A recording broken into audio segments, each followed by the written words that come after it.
Que la paix soit sur vous, en espérant que ce message vous trouve chaleureusement bien dans ce temps pluvieux, brumeux, qui inspire à l'apiculteur de se diversifier dans ce qu'il propose. C'est pourquoi j'aimerais avec vous aujourd'hui partager autour du pollen. Le pollen fait beaucoup parler de lui, mais il reste méconnu. Alors, en essayant d'être synthétique, j'aimerais vous proposer 3 grands axes. Le premier, c'est comprendre ce qu'est le pollen, d'où il vient, qu'est-ce qu'il est. Ensuite, de vous parler de les bienfaits du pollen pour l'humain. Et enfin, la particularité du pollen frais comparé au pollen sec. Alors, si vous avez attaché votre ceinture, si vous êtes bien avec moi, on va poser la question fondamentale. Qu'est-ce que le pollen? Pour répondre à cette question, il faut comprendre que dans la nature, aussi bien chez les humains que chez les animaux, que chez les végétaux, et de manière générale chez tout ce qui nous entoure dans la création, il y a le féminin et le masculin. Et c'est dans la rencontre de ces deux qu'il y a la vie. Les végétaux ne sont pas exclus de cette réalité. Dans une fleur, vous avez la gamète masculine et la gamète féminine, l'organe reproducteur masculin qui va, à titre métaphorique, être le spermatozoïde de la fleur, et l'organe reproducteur féminin, à titre métaphorique, qui va représenter l'ovule dans la fleur. Le pollen est ce qui représente la gamète masculine, donc c'est le spermatozoïde des fleurs. Étymologiquement, le pollen vient du latin qui signifie farine de fleurs. Pourquoi? Parce que le pollen est volatile. C'est de la poussière de fleurs. Donc une fois qu'on a compris ça, on aura compris qu'il est essentiel que la gamète masculine rencontre la gamète féminine pour qu'il puisse y avoir fécondation, pour qu'il puisse y avoir le fruit, le légume, les céréales, pour que de ce bourgeon qui va donner la fleur et ensuite cette fleur va donner le fruit, il faut avant qu'il y ait l'étape fondamentale qui est la fécondation. Pour ce faire, la fleur a besoin que quelqu'un véhicule son pollen chez sa fleur voisine afin qu'il puisse y avoir la reproduction. On pourrait poser la question, mais comment elles vont faire les fleurs? Parce qu'elles ne peuvent pas se déplacer, etc., etc. Et que l'humain, ce n'est pas dans son rôle, comme on peut voir en Chine, en cause l'absence, la destruction des pollinisateurs, ou aux États-Unis, vous pouvez voir l'humain, avec des petits cotons-tiges, aller récupérer le pollen dans une fleur et aller le déposer dans une autre. La nature n'a pas prévu ceci pour l'humain. L'humain a d'autres projets. Et je pense que son premier projet, ça va être de commencer par préserver cette nature et ne pas la détruire. Donc normalement, c'est le rôle de 2 entités. Le vent, qui est un grand pollinisateur, en soufflant, parce qu'on a dit que c'était volatile et comme de la farine, le pollen se disperse, il va voyager et va venir se reposer sur d'autres fleurs. Mais ça reste beaucoup moins efficace que les pollinisateurs. Donc les pollinisateurs, il y a les abeilles, bien évidemment, en tête de liste, mais il y a des milliers d'autres pollinisateurs sur cette terre. Donc pour ce faire, la fleur, doit charmer les pollinisateurs. Donc elle va se vêtir de sa plus belle couleur. Vous savez, les abeilles, elles ne voient pas comme nous. Elles ont un spectre beaucoup plus fort et diversifié que nous autres les humains. Donc quand elle voit une fleur, elle le voit avec toutes ces petites subtilités de couleurs. Ensuite, elle va se parfumer. Elle va mettre sa plus belle odeur. Elle va se parfumer de son plus beau parfum pour pouvoir attirer les pollinisateurs. Mais surtout,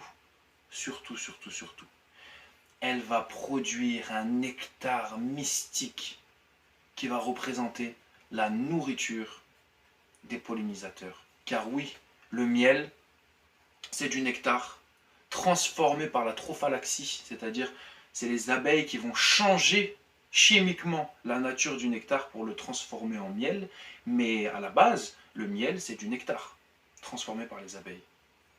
Donc la fleur va proposer aux pollinisateurs de venir se trémousser dans les fleurs, parce qu'en fait, les abeilles, si vous regardez au microscope, elles sont remplies de poils.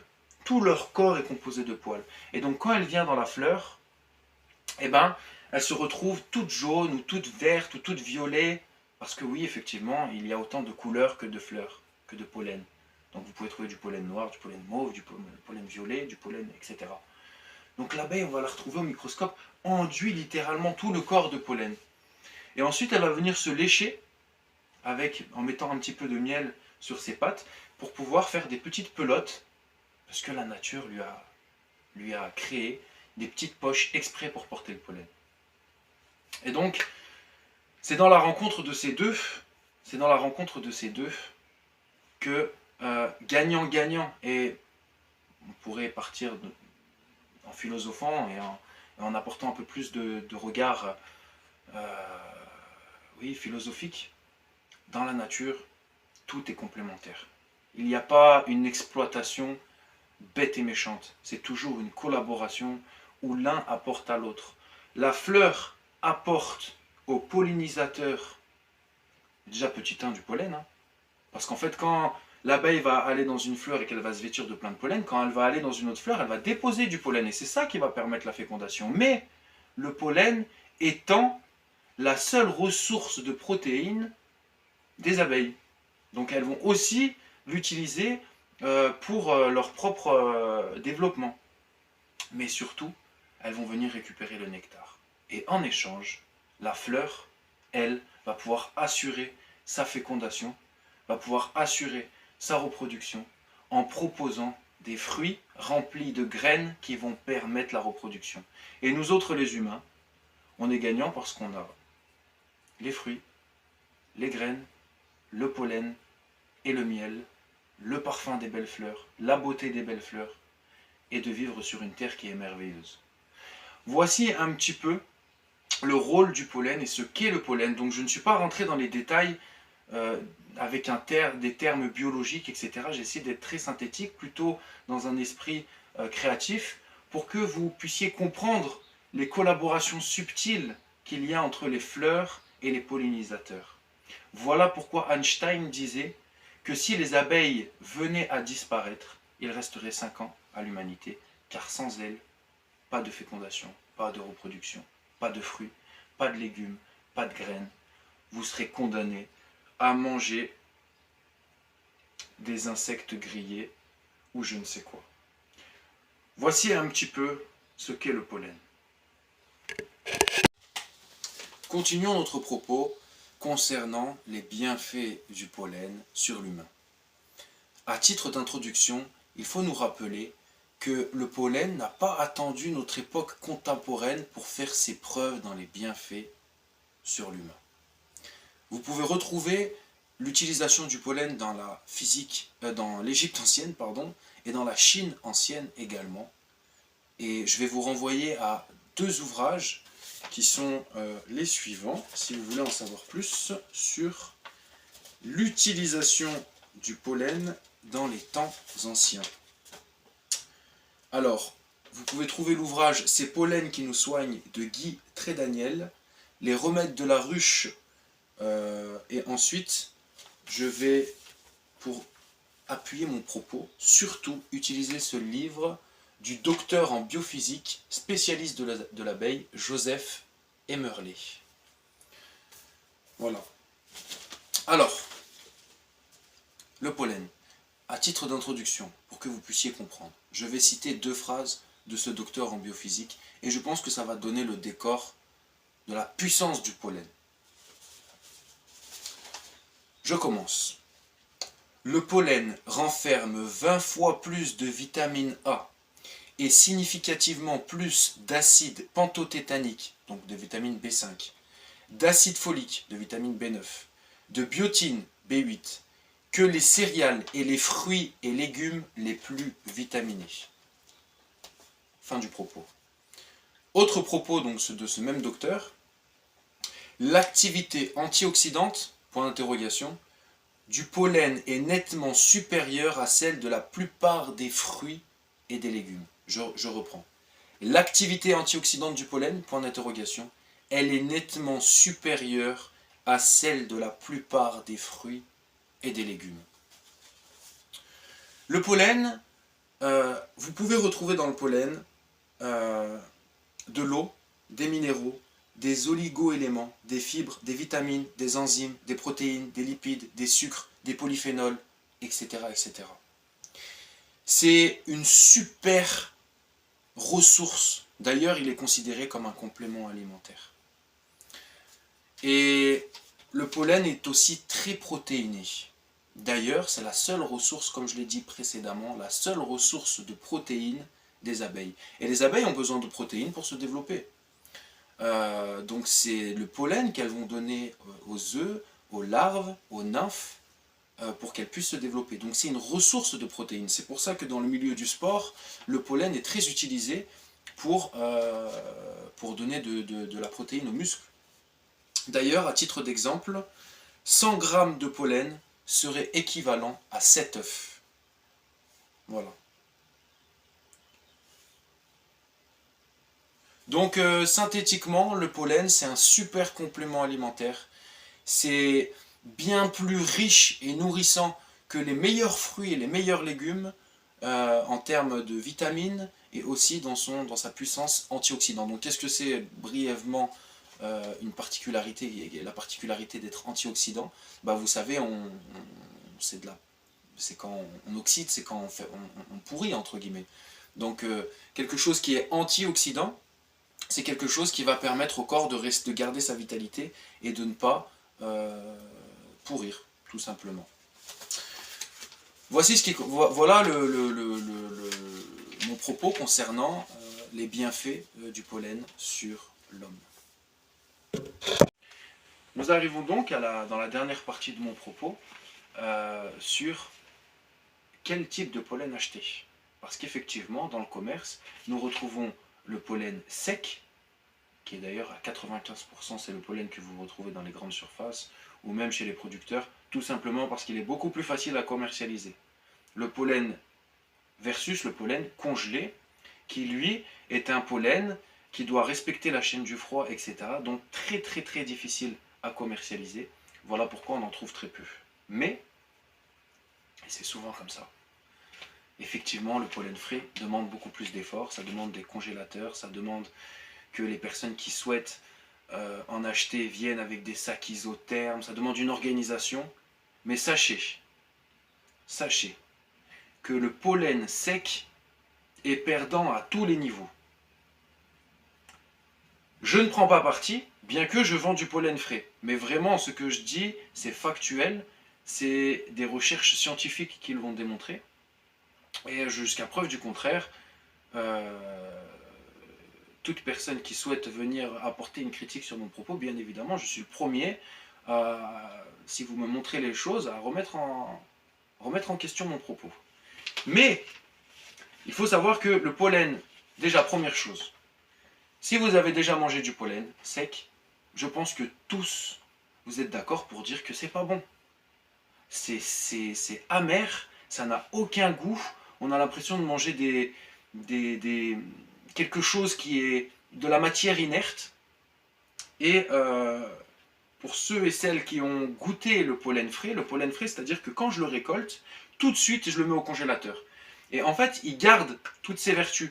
Et quand vous le mangez, c'est sucré, mais ça a un goût mais inexplicable. C'est comme le miel. Est-ce que vous pouvez décrire le goût du miel?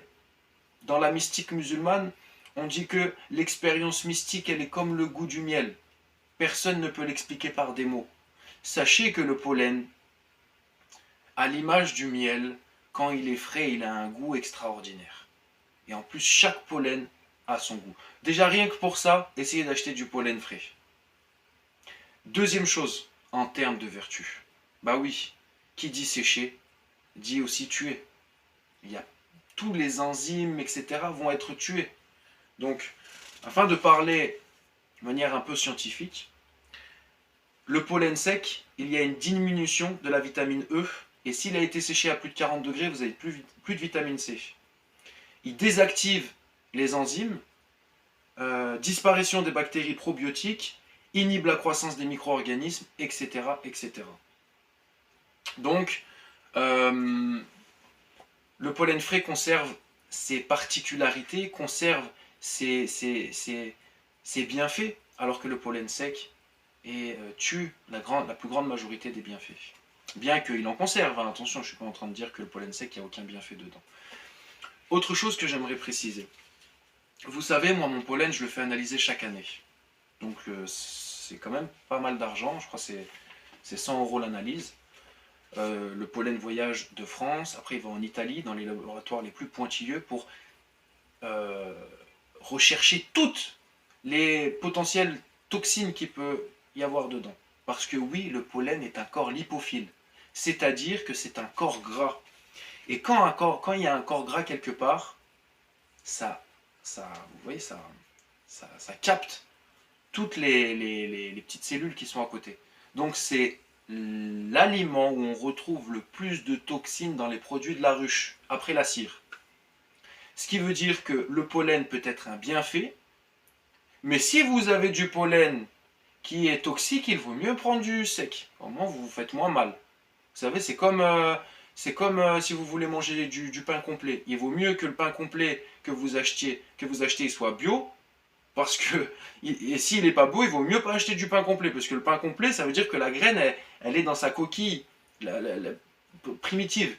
Donc s'il y a du pesticide dessus, vous allez manger les produits pesticides. Voilà pourquoi quand vous mangez complet, s'il vous plaît, achetez du bio. Et concernant le pollen, si vous achetez du pollen de colza, c'est une catastrophe. Si vous achetez du pollen de tournesol, c'est une catastrophe, à moins que ceci soit bio.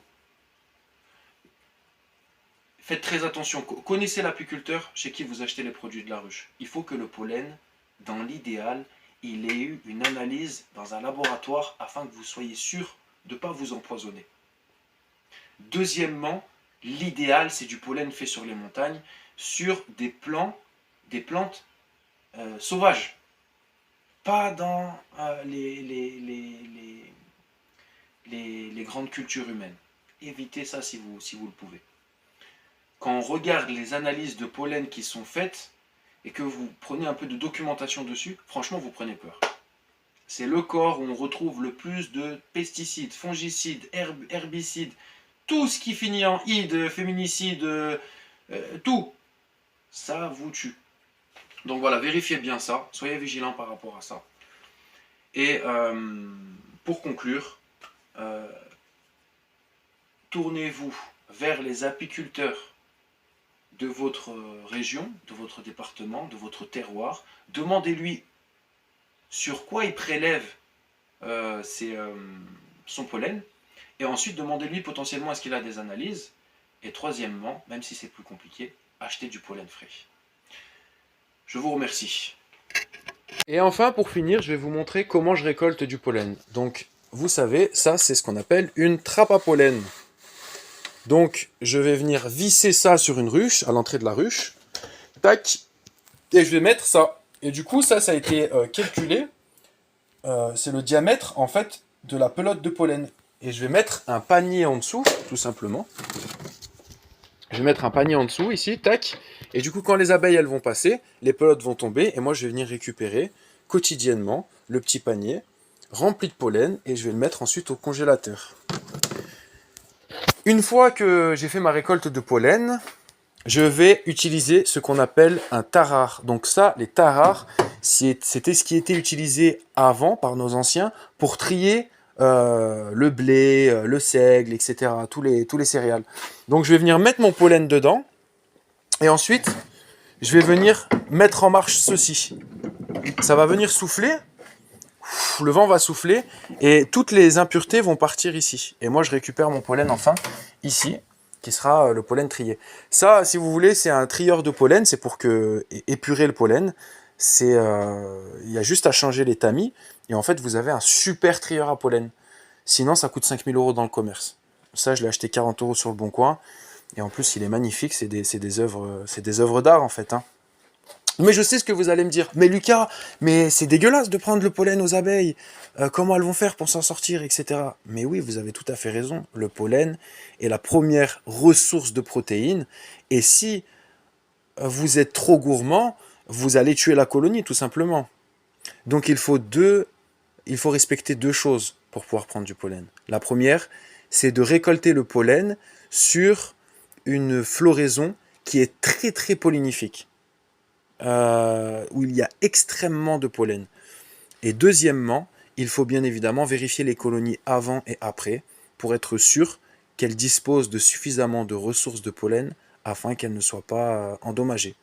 Mais ça, c'est du bon sens. Je suis le premier à vouloir prendre soin de mes colonies. Si je perds une colonie parce que j'ai pris trop de pollen, bah, je serai le premier à être peiné, à être endommagé par rapport à ça. Donc il y a une façon de faire. Et le pollen, moi, les trappes à pollen, je les mets que 10 jours sur l'année. Donc tout le reste du temps, il n'y a pas de trappe à pollen. Et sur 10 jours, sur le châtaignier et la ronce, je mets les trappes à pollen. Voilà, bah, je pense que vous savez tout sur le pollen. Et je vous souhaite une bonne continuation.